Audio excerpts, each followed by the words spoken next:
Welcome to this week's episode of On the Spot. I have this phenomenal artist with me, Miss Keyton, also known as Talia. Hello. So thank you for joining me. Yeah, you're welcome. Pleasure to be here. So happy to have you. In your bio, you say that you're all the way from the UK and you moved here in 2007. Yeah, that's right. What's the difference between the two places for people like me who have never been there? There's a huge gap definitely between the two places. I was a bit of a shock when we moved here first, but you get used to it slowly, and the people are super sweet here, so that was really nice, welcoming. But yeah, Cool. It's quite different. Quite different. Quite different. So you've been here for like 10 years now. Yeah, almost 10 years. It's 10 years. went really fast, but Really fast. yeah, it does. That's how this winter's been going for me. It's been really fast.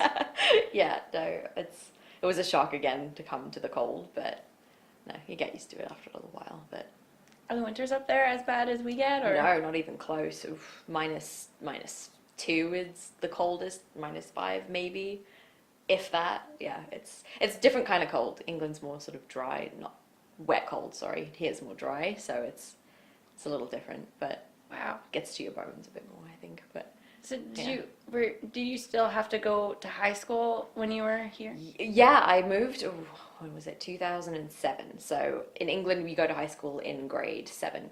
So I did 1 year of high school there, then moved here and did high school in grade 8, I guess, here. We actually moved to Vancouver first, so we were there for 1 year, and then got a bit expensive, so we ended up coming to Winnipeg. But Yeah, it does for sure. You must have been like the popular kid in school with an accent, right? Yeah, for the first few weeks it wears off. People get tired of it, but Fair enough. yeah, it's interesting for sure. But So on your webpage as well, you wrote that you accidentally ended up in Winnipeg. How did that come to? Like, just flip a coin or like? yeah, well, my dad, he's a designer. He worked in Vancouver just for a little bit, but was having trouble finding work.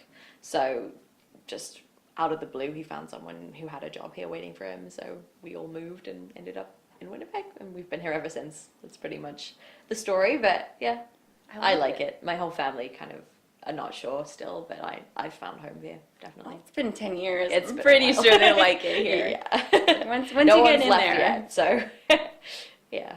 I like it. So explain the synesthetic artist, because that's how you are. Yeah. That's what you are. So explain a little bit more of what that is. It's a little bit confusing. Essentially all it is, I guess, wires in my brain are sort of crossed over a little bit as far as sensory cognition goes, I suppose. So sound, colors, words, numbers, and letters will cross over for me. So I see color in words and letters and numbers. Cool. Yeah. The painting behind us, can you elaborate a little bit on it? It's called Firefly. It's mostly spray paint. So I do most of my work in spray paint and just kind of refine it with like a detailed brush and stuff like that. But yeah, Firefly is very red towards the end, yellow and kind of gold at the beginning. It's hard because it doesn't always translate the way I see it in my head, if that makes sense. Like it never comes out exactly as what I'm picturing, but you get as close as you can, I suppose. But And that's done with spray paint. yes, yeah, all spray paint, yeah. I would have never have guessed that. Like, honestly, would never have guessed that. Like, I do little dabbles here and there of painting, but nothing extraordinary to sell. But I would have never guessed spray paint. Yeah, it's funny because it looks more spray paint-ish, I guess, when you first do it and when it's first finished, but when it dries a little bit more, I guess the paint sort of flattens a little bit, so it starts to, I guess, compress more and looks more like paint. So, Wow. yeah. It's a funny technique that I use, so. It's really neat. Tell us the technique, please. Yeah, I'm sure. interested in I this. basically just get all up in there with all the cans and just as much as I can get on there so it moves a little bit easier. That's, I guess, the best way to get it to flow the way I want it to. Lots of layers. Lots of Takes layers. lots of layers, yeah. Lots of layers. So, So how, when you think of a word, like, how do you discover, like, that this is the word you want to paint?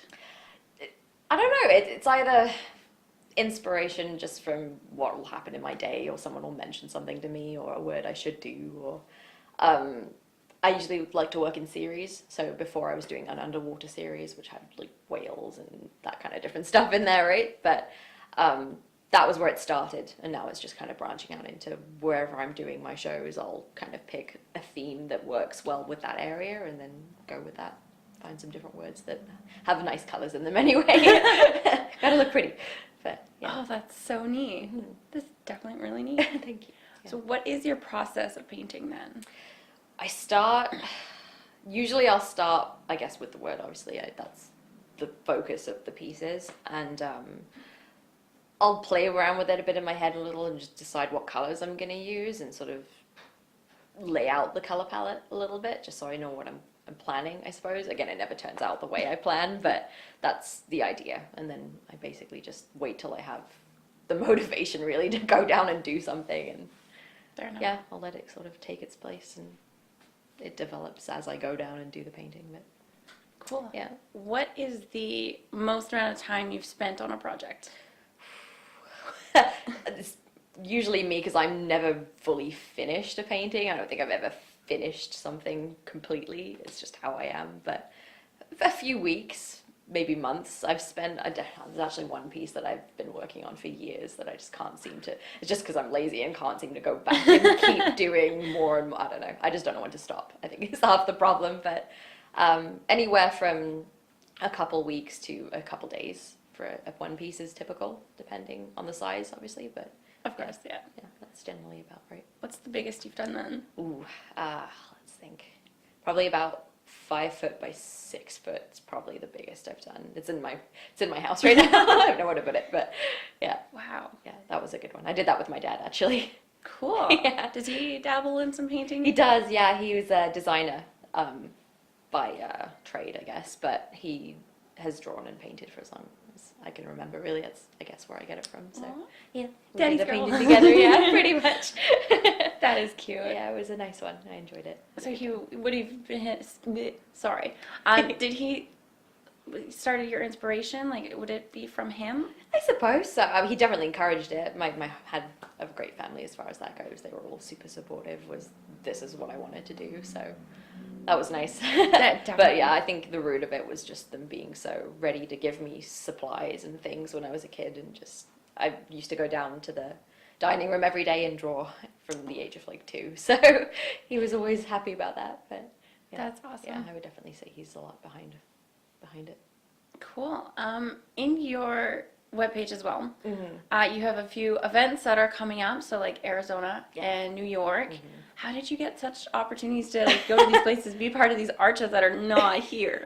Honestly, I'm still sort of processing it. It's kind of crazy to me still that it's happening, but it snowballed from my first event. I did a show in Winnipeg, Raw, I believe it was called. I know they do quite a few different shows around the world, so that was kind of nice that I got into that one in Winnipeg. But yeah, just snowballed from there. I applied to a couple different places and ended up doing a show in Phoenix in 2 weeks. I'm going to go down there, so that's exciting. 2 weeks. And then New York in March, so yeah, Cool. I'll see where it goes. Those are your first few shows starting out then? Yeah, I did the one Raw show, and then I've had a couple very low-key things in Winnipeg here, but Wow. yeah. Wow. I know. I don't know what to say. I'm still a little bit in shock, honestly. We'll see what happens. I'm trying not to get too excited and just take it as it comes, but Just one day at a time. yeah, You can do exactly. this. It's like, I'm going here tomorrow. Oh boy. yeah.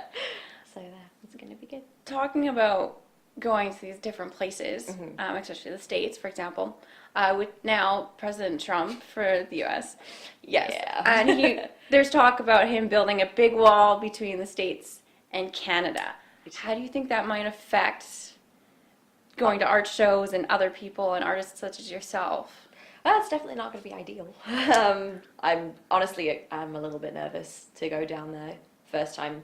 I do have my Canadian citizenship now, so going across the border has been a little bit easier since then, but I can't imagine it's going to get any better, if not worse. So a little bit nervous to try and cross over to do business, I guess, because I know that's very frowned upon depending what you're doing down there. So I don't know. We'll see. I think there's going to be at least some leeway with artistic I would work. hope so.